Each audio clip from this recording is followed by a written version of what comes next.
संभल हिंसा से जुड़ा बड़ा अपडेट आपको दे दें। पुलिस की कार्रवाई और तेज हो गई है। इस मामले में अब तक 12 एफआईआर दर्ज की जा चुकी हैं। मृतकों के परिजनों की तरफ से 4 एफआईआर कराई गई है। फरार आरोपियों की तलाश में पुलिस दबिश दे रही है लगातार। तो अब तक इस मामले में 12 एफआईआर दर्ज की जा चुकी हैं। पीड़ित परिवार की तरफ से भी एफआईआर दर्ज की गई है। मृतकों के परिजनों की तरफ से 4 एफआईआर दर्ज कराई गई हैं और इस मामले में पुलिस लगातार अलग अलग जगहों पर दबिश दे रही है जो फरार आरोपी हैं उनकी तलाश में। तो संभल हिंसा में पुलिस की कार्रवाई लगातार आगे बढ़ते हुए 12 एफआईआर अब तक दर्ज की जा चुकी हैं।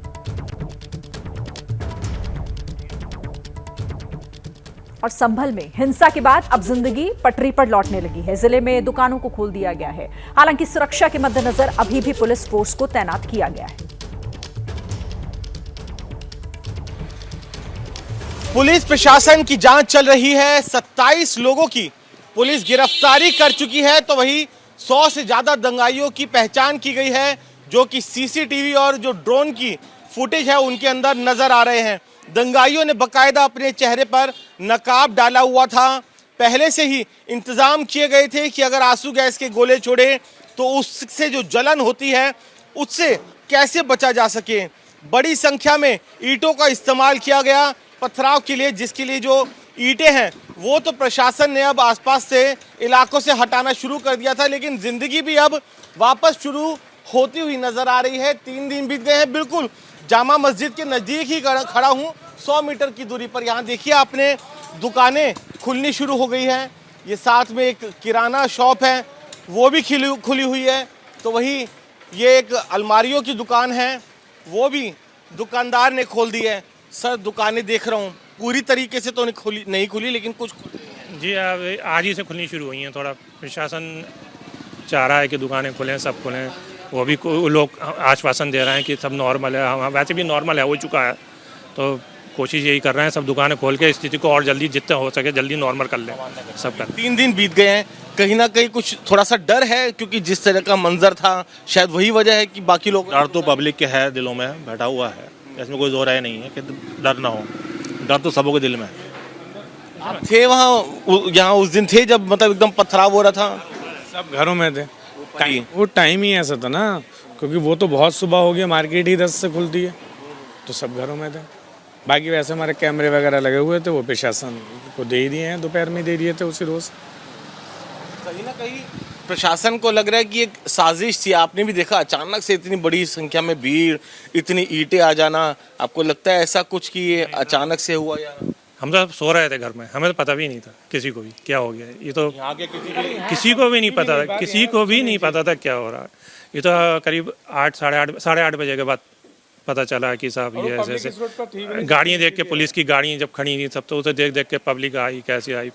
हम लोग भी घर। भीड़ कहाँ से आ गई? भीड़ पल्ले रोड पर से आई, पल्ली तरफ से आई।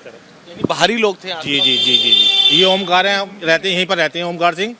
ये बताएंगे बोले यहाँ कोई वो नहीं था। यहाँ तो सिर्फ प्रशासन की गाड़ियाँ थी। जो भीड़ आई वो पल्ले मोहल्ले से कहीं और से आई, इस एरिया का कोई नहीं था।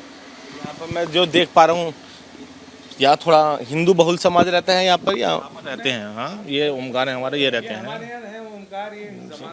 तो आपने देखा कि लोगों का कहना है कि डर और दहशत जरूर अभी भी मन के अंदर है। यही वजह है कि जो दुकानें पूरी तरीके से अभी नहीं खुली हैं, लेकिन प्रशासन ने भी अपील की है दुकानदारों से वो खोले, जिससे कि जो जिंदगी है वो एक बार से नॉर्मल होती हुई नजर आए। यहाँ पर इस जाहिद एंड सन्स वाले खान साहब भी है। खान साहब आज दुकान खोल रहे हैं, मैं देख रहा हूँ आज। अरे अरे अरे आराम से 4 दिन बाद खोल रहे हैं ताला। भाई बच्चे की शादी थी 24 में हमारी। अच्छा। अब 24 में कैंसिल कर दी, 25 की शाम को निकाह किया। आज बच्ची को बुलाने जाना। अब कोतवाली से टेलीफोन पहुंचा, चाबी लेके आ गए। अच्छा, पुलिस कह रही है खोलो। हाँ, बच्चों से कहा कि भाई ऐसा कि तुम तैयारी करो, हम देखते हैं अगर दुकान खोलने की ज़रूरत पड़ती है दुकान खोलते हैं, वरना आते हैं, साथ चलेंगे बुलाने बच्ची को। प्रशासन ने अपील की है इसलिए दुकान खोलने के लिए, लेकिन खौफनाक मंजर था उस दिन जो हुआ। हमें कुछ ना पता यहाँ की, हम यहाँ के आई ना, ये तो उन्हें पता होगी जो यहाँ थे। हम तो बाहर के दूसरा चौकी पे की। तो आपने सुना कि जो दुकानें हैं वो अब प्रशासन की अपील पर खोल रहे हैं। और जैसा मैंने बताया कि मैं बिल्कुल नज़दीक के ही नज़दीक हूँ, तो आप देखिए अभी भी मस्जिद का ये नज़ारा। पत्थर हटाने, ईंटें हटाने शुरू कर दी हैं, लेकिन मस्जिद के ऊपर अभी भी ईंटें ही ईंटें हैं।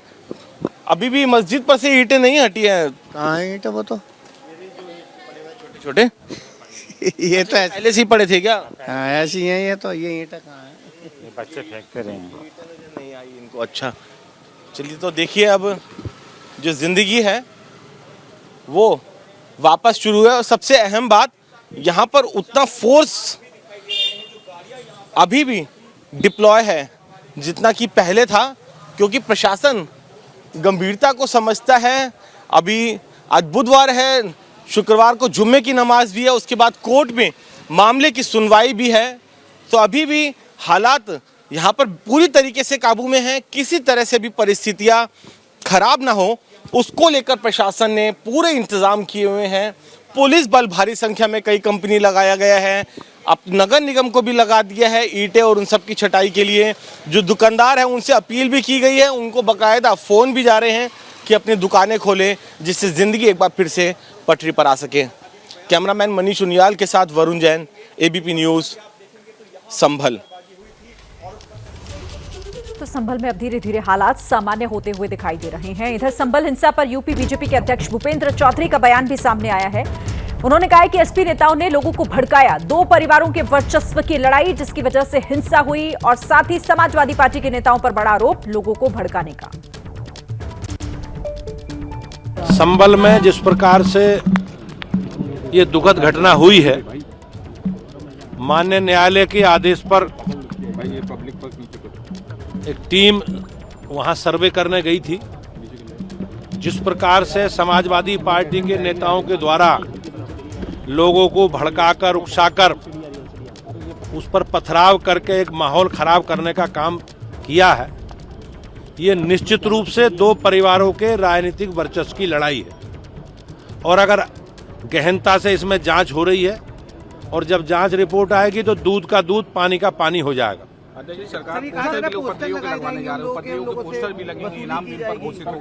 नहीं, निश्चित रूप से जिन्होंने माहौल खराब करने का काम किया है, जिन्होंने सरकार की संपत्ति को नुकसान पहुंचाया है, उस पर निश्चित रूप से सरकार विधि सम्मत कार्रवाई करेगी। यूपी की योगी सरकार में मंत्री और एसबीएसपी के अध्यक्ष ओम प्रकाश राजभर का भी बयान आपको बता देते हैं। संभल में 2 पक्षों की लड़ाई में लोगों की मौत हुई है। ओम प्रकाश राजभर का बयान, पुलिस कार्रवाई में मौत नहीं हुई। इन लोगों को भय हो गया है कि कुंदर की सीट पर मुसलमानों ने बीजेपी को वोट क्यों दिया। इस बात को लेकर के वहां इन लोगों ने आपस में लड़ाई करा दी, विपक्षियों ने। तो आपसी लड़ाई की वजह से ये तुल पकड़ा है। पुलिस वहाँ सुरक्षा के लिए, वहाँ शांति व्यवस्था के लिए काम कर रही है, और उस समय भी उसी उद्देश्य से गई। पुलिस को अगर निशाने पर लेके मार रहे हैं तो पुलिस के ऊपर तो गोली नहीं चल रही है। वो आपसी लड़ाई में इस तरह का घटना हुआ है।